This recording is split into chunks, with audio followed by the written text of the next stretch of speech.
I am going to make some dashi because tomorrow is my mom's birthday and she wants kitsune soba, and I thought I would make some for her birthday. So for now, I'm just gonna show you how I have made dashi forever. I've got a couple versions, but this is my standard go-to. Sorry, I'm like in my PJs, but it's like 9:30 at night and I'm just gonna get it done. So I know I'm not Japanese, but I've been cooking Japanese for a long time. I prefer to cook Japanese as often as I can, so if you're Japanese and you have any recommendations as to how to do this properly or to taste better, let me know.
Okay, so you need a pot that holds about 5 cups of water, give or take, liquid measuring cup and water.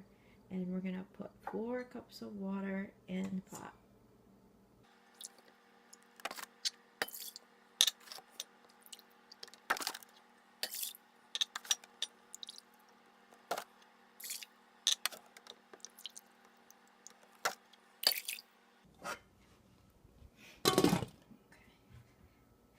You need a lid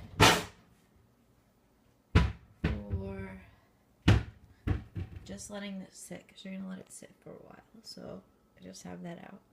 Okay, so I use both dried shiitake and kombu, and eventually dried lentil.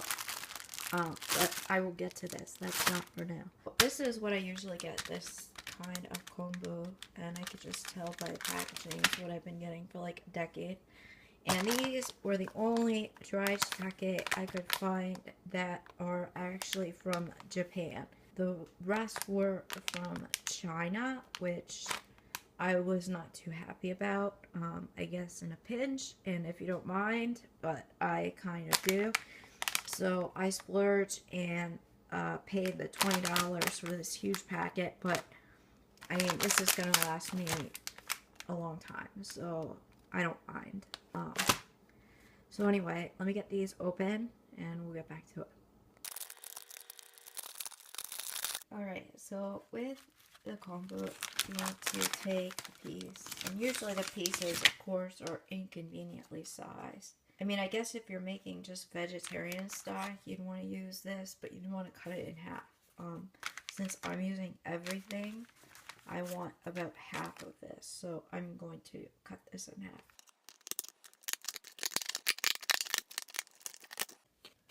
Okay, so as a guide, they say these should be about the size of like a postcard.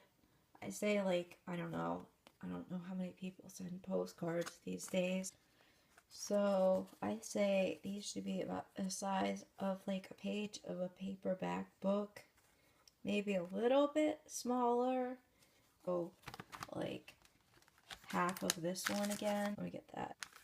Alright, so that's what I'm going to use. I'm going to use this piece that I cut and then the two smaller pieces. So it's about, yeah, it's about the size of a page of like a small book together.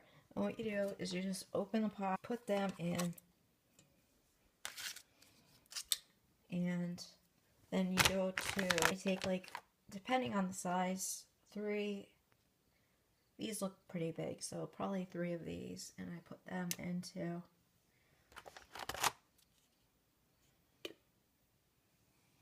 use this big one over here. Okay. And then you just kind of like get them all saturated with water. They will absorb eventually. And just put a lid on this and let that sit for at least 1 hour. No heat. Just sit. Let all the stuff rehydrate and fuse, and we will come back to this in 1 hour.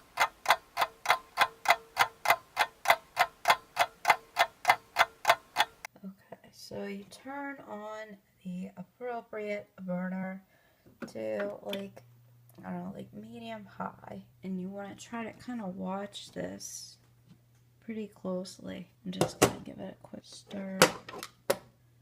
Watch this until it just starts to bubble around the edge, and the kombu will start to float, at which point we're going to take it out. So I'm going to keep my eye on this, put the lid back on, and I will be back. Okay, not quite yet, but you can see what I'm talking about. See how that's just starting to rise up. When that floats up, bubbles around the side, we're going to take this out. Okay, this is like just about perfect, so I think I'm going to call it.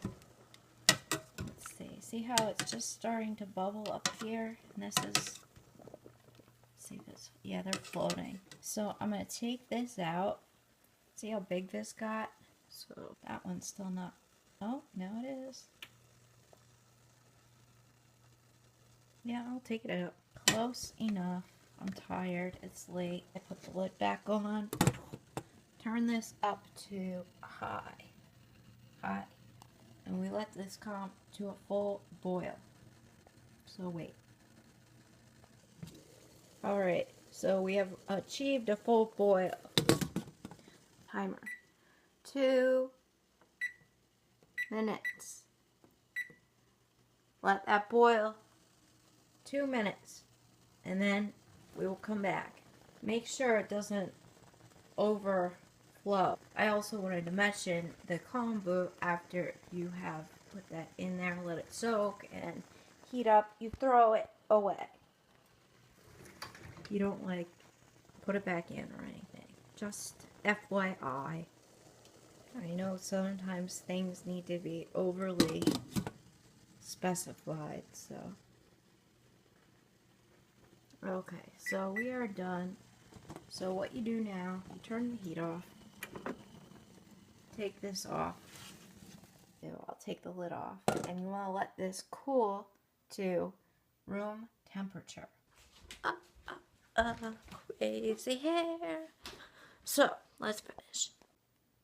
Okay, this smells so good, and it is just maybe a little warmer than room temperature, but it is 2:05 in the morning now, and I'm tired, so I'm going to take these out, give them kind of a squeeze. See how it gets darker right there? There are times you can use these, and more of you can use them when you just rehydrate them, not when you kind of use everything they've got to make dashi. It's got all the particles still in there. I'm not going to strain it yet, and this is why. I am going to take my bonito here. I'm going to open that. Hold on. I usually use about 1 packet of these for 4 cups of stock. Use 2 if it's 8, etc., etc. Just a rough estimate, and it depends on, you know, what kind you're making, but with all the other stuff I've got going on. This is, let's see, 4.5 grams, 0.16 ounce. It's a little less than what I'm going for.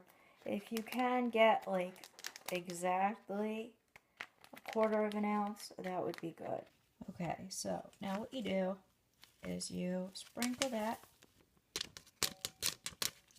get it all, give that maybe just a little stir.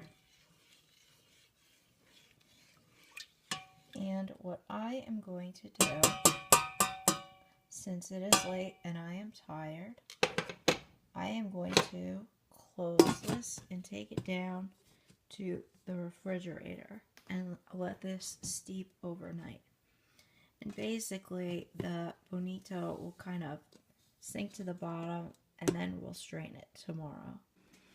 Okay, so I'm putting it in this refrigerator. So I've got aburage for tomorrow to finish that off, miso, etc., cherry juice, you know, beer. I wish I could have a beer, not that kind though. I haven't had a drink in 6 years. Imagine that. One day soon, I hope, again. Anyway, you want to make sure this is refrigerated with a lid. It has to stay cold overnight. And once this is done, which I'll show you how to finish that tomorrow, this should stay good. I don't know. I want to push it past 2 days. But I will be using this tomorrow and reheating it, so it should be fine in here overnight until I cook with it tomorrow. So, good day, Dashi. I just woke up and I look a little better. I actually slept last night, so that's probably why. It's like, I don't know, 12:30, and the kid across the street is mowing the lawn, as he was all day yesterday. That's what woke me up. Alright. I feel so crummy. I have to finish this. Hi, Mom! I'll be right back. Look at this.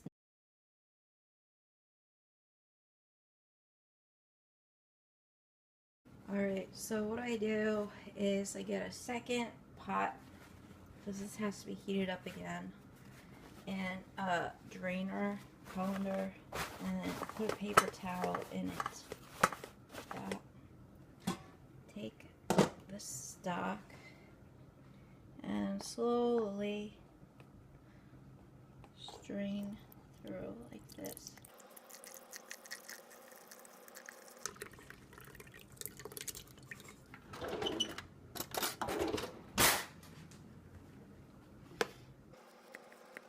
Just to get that all through. Get the rest of this, so hold on. Okay, so you can see this is pretty much through. I kind of give it a little squeeze just to get the liquid out. And voila! Nice clear dashi stock. And that's pretty much the easy version of how to make dashi when you have like no energy. There are ways to make it that I have made it and often make it, not the overnight version, but it looks good, smells good, and I will work with this shortly.